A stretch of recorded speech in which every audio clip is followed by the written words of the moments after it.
Să vă zic ceva trist. Eu, după ce am făcut clipul ăla, o să vă zic ceva. Doar să vă uitați. Bro. Oh. Am găsit multe diamonduri, ați văzut? Acum am găsit și o mină. Și să vedeți ce s-a întâmplat.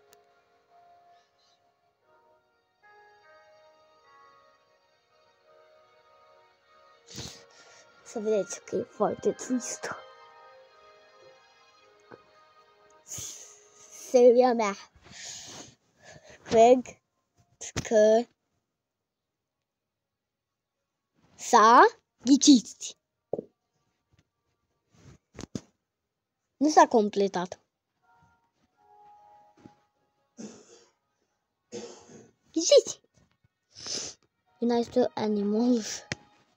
Hai că da!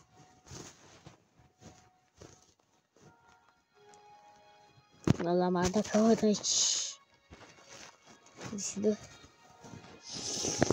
Let's go. Vedeți. Da, am uit.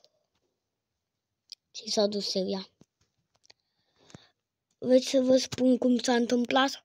Deci, am intrat în mina aia, de v-am zis eu.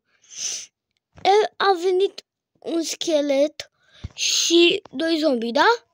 I-am omorât și mai aveam o inimă, da? Și a venit un zombie pe la spate și după aia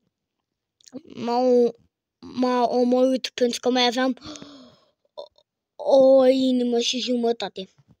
Da? Da.